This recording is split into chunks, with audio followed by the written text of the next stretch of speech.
Assalamualaikum warahmatullahi wabarakatuh. Perkenalkan, nama saya Widya Hamzah, mahasiswa semester 5 Program Studi Bisnis Digital, Fakultas Ekonomi dan Bisnis, Universitas Islam Syekh Yusuf. Jadi pada kesempatan kali ini di mata kuliah Cyber Security Management, saya akan membahas sebuah studi kasus pada perusahaan e-commerce. Jadi teman-teman, perusahaan yang saya pilih kali ini untuk saya bahas adalah Bukalapak. Keamanan data merupakan aspek yang sangat krusial dalam bisnis digital karena menjadi fondasi utama untuk menjaga kepercayaan pelanggan. Kebocoran data tidak hanya menimbulkan kerugian finansial, tetapi juga dapat merusak reputasi perusahaan secara signifikan. Kasus kebocoran data yang menimpa Bukalapak pada tahun 2019 menjadi salah satu peringatan besar bagi industri e-commerce di Indonesia mengenai pentingnya penerapan sistem keamanan yang kuat dan berlapis. Sedikit profil tentang Bukalapak. Bukalapak ini adalah salah satu perusahaan e-commerce terbesar di Indonesia yang didirikan pada tahun 2010. Sebagai platform marketplace, Bukalapak menyediakan layanan jual beli online yang mempertemukan penjual dan pembeli di seluruh Indonesia. Hingga tahun 2019 telah memiliki lebih dari 70 juta pengguna yang terdaftar. Nah, ini menjadikan salah satu pemainan utama dalam industri digital tanah air. Selain layanan jual beli online, Bukalapak juga mengembangkan berbagai fitur tambahan seperti buka reksa, buka emas, dan layanan finansial lainnya untuk memenuhi kebutuhan penggunaan secara lebih luas.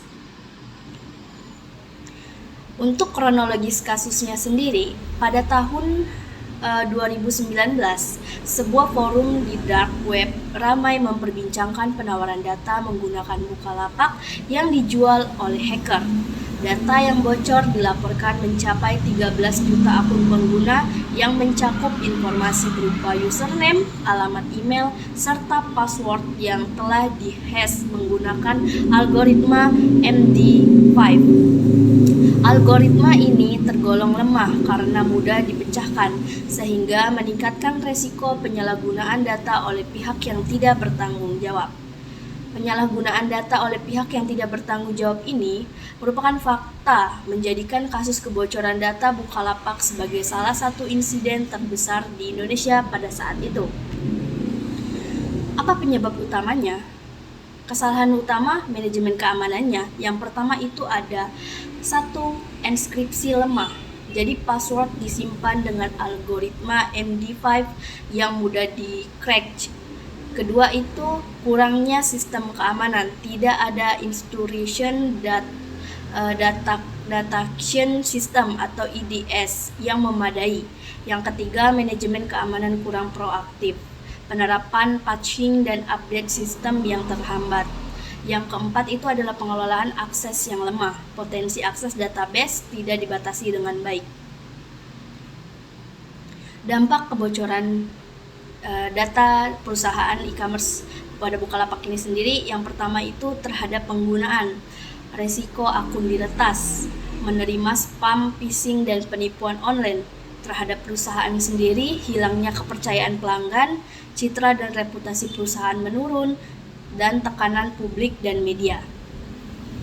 Yang ketiga, terhadap ekosistem di e-commerce itu sendiri, menjadi perhatian serius soal perlindungan data pribadi di Indonesia. Tanggapan Bukalapak sendiri seperti apa? Yang pertama, Bukalapak mengakui adanya kebocoran data, tetapi menekankan bahwa data finansial pengguna tetap aman. Yang kedua itu mengklaim telah meningkatkan sistem keamanan pasca insiden itu sendiri. Yang ketiga itu menghimbau pengguna untuk mengganti password dengan yang lebih kuat. Langkah pencegahan kebocoran data.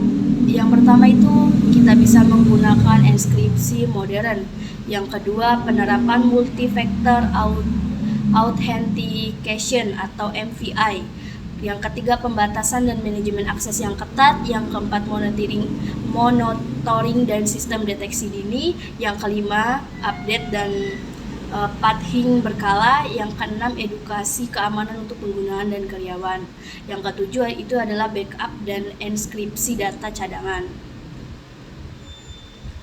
Kesimpulan, kasus kebocoran data Bukalapak pada tahun 2019 menunjukkan lemahnya sistem enkripsi dan manajemen keamanan yang dimiliki perusahaan pada saat itu.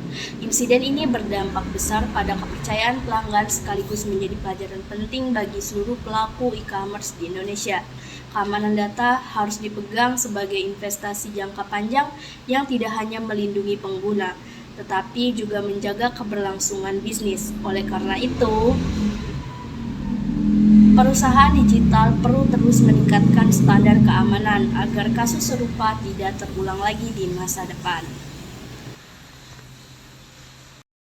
Baik, terima kasih teman-teman untuk presentasi pada kali ini.